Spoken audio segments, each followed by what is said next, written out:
ફતેપુર ખાતે ભોજલરામ બાપાની જયંતીને લઈને તડામાર તૈયારીઓ શરૂ કરી દેવામાં આવી હતી। ભોજલરામ બાપાની 239મી જન્મ જયંતીની તારીખ 23મી મેના રોજ ભવ્ય ઉજવણીનું આયોજન કરવામાં આવ્યું હતું।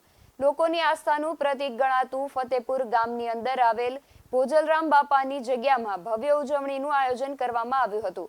ભોજલરામ બાપાની જન્મ જયંતીને લઈને ભક્તો દ્વારા 2 દિવસ અગાઉથી રસોડા વિભાગ શરૂ કરીને ભક્તોએ બહારથી આવતા શ્રદ્ધાળુઓ માટે સેવા શરૂ કરી દીધી હતી।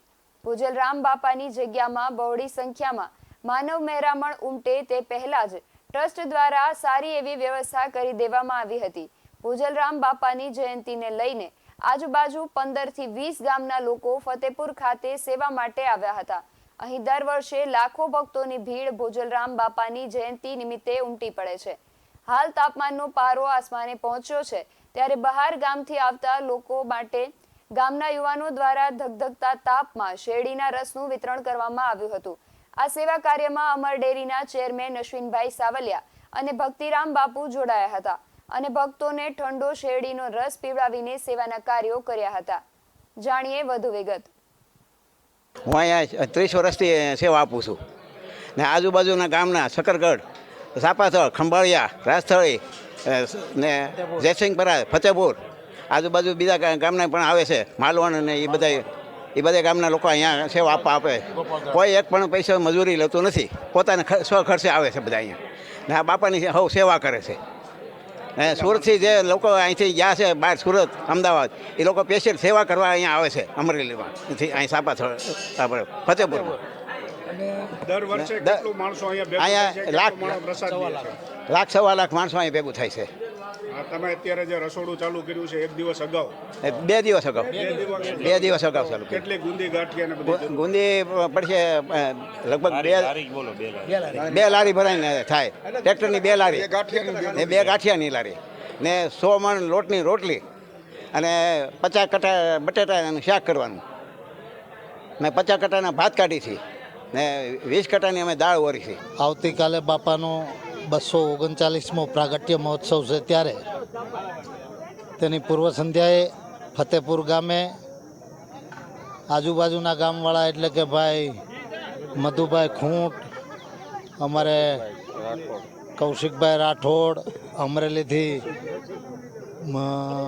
ભૂરાભાઈ કહે છે, આમ તો પણ પટોળિયા છે, રસિકભાઈ, આ બધા લોકો દર વર્ષે આ પ્રાગટ્ય મહોત્સવના પ્રસંગને આગલે દિવસથી અહીંયા શિશોડો માંડીને આ મંદિરે આવનાર તમામ ભાવિક ભક્તોને ફ્રી ઓફ બધાને રસ પાય છે, જેટલો પીવો હોય એટલો, એ રીતે બધા સેવાનો યજ્ઞ કરી રહ્યા છે।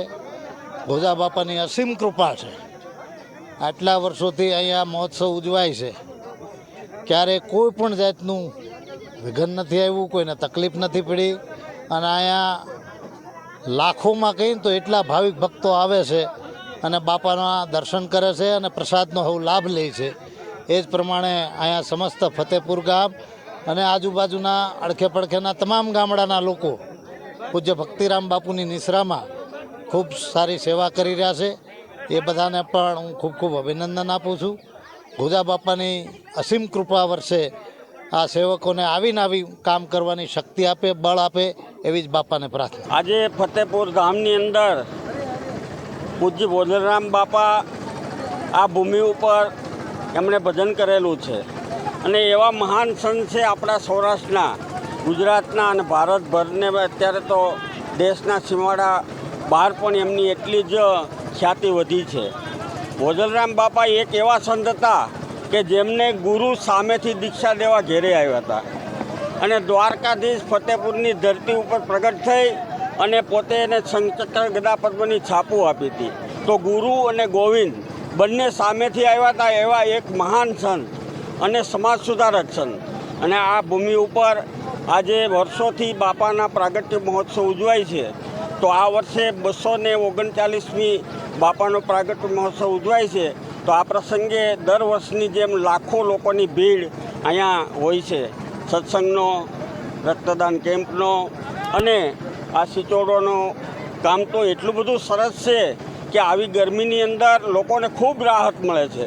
માટે આ બધા સ્વયંસેવકો ભાઈઓ મધુભાઈ, રસિકભાઈ, સતીશભાઈ, આપુરાભાઈ ખૂબ મહેનત કરે છે અને ખર્ચે પોતાના ખર્ચે જ આખું શેરડી લઈ આવે, પીલે અને પાય. એક પણ પૈસો એ મંડળ જ આખું ભેગું કરીને કરે છે. તો આવી એક સુંદર મજાની સેવા કરી રહ્યા છે. તેમને પૂજ્ય ભોજરામ બાપા કાયમને માટે એ નિરોગી રાખે અને એમને કાયમને માટે એમના આશીર્વાદ મળતા રહે એવી પ્રાર્થના સાથે PS9 TV ન્યૂઝ સાથે જૈનિક સોજિત્રા, અમરેલી.